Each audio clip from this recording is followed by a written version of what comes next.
ഡോഡ്ജും ഫോർഡും തമ്മിൽ ഏറ്റുമുട്ടിയ കഥ എത്ര പേർക്കറിയാം? ഡോഡ്ജ് ബ്രദേഴ്സായ ജോൺ ഡോഡ്ജും ഹൊറേസ് ഡോഡ്ജും അമേരിക്കൻ കാർ ഹിസ്റ്ററിയിലെ തുടക്കകാലത്ത് വലിയ പങ്ക് വഹിച്ചു. 1903 ഫോർഡ് മോട്ടോർ തുടങ്ങുന്ന സമയത്ത് അവർ ഹെൻറി ഫോർഡിനൊപ്പം പങ്കാളികളായിരുന്നു. ആ സമയത്ത് ഫോർഡിന്റെ മോഡൽ ടി നിർമ്മിക്കുന്നതിന് ആവശ്യമായ എഞ്ചിൻ, മറ്റ് പ്രധാന ഭാഗങ്ങളൊക്കെ ഡോഡ്ജ് ബ്രദേഴ്സ് ആയിരുന്നു ഉണ്ടാക്കി കൊടുക്കുന്നത്. ഫോർഡ് കാറുകൾക്ക് എഞ്ചിൻ ഉണ്ടാക്കുന്നത് മുതൽ പ്രധാന ഭാഗങ്ങൾ വരെ ഡോഡ്ജ് സഹോദരങ്ങളായിരുന്നു ഒരുക്കുന്നത്.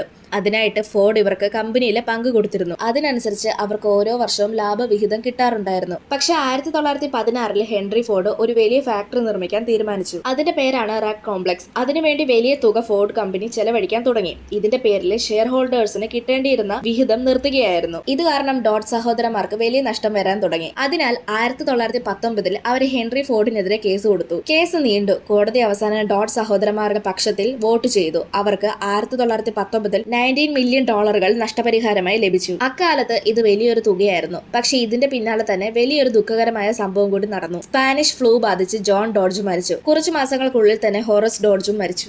ഡോഡ്ജ് ബ്രദേഴ്സും ഫോർഡും തമ്മിലുള്ള ഈ പ്രശ്നം അക്കാലത്ത് വലിയ ചർച്ചയായി മാറിയിരുന്നു. പിന്നീട് ഡോഡ്ജ് ഒരു ബ്രാൻഡായി വളർന്നു. ഫോർഡും അത് അതിന്റെ വഴിക്ക് പോവുകയും ചെയ്തു. നിങ്ങൾക്ക് ഫോർഡ് കാറുകളാണോ അതോ ഡോഡ്ജ് കാറുകളാണോ ഇഷ്ടം എന്നുള്ളത് കമന്റ് ചെയ്യ്. ഇതുപോലെയുള്ള കൂടുതൽ വീഡിയോസ് കാണാനായി ചാനൽ സബ്സ്ക്രൈബ് ചെയ്യാനും ഇൻസ്റ്റഗ്രാമിൽ ഫോളോ ചെയ്യാനും മറക്കല്ല്.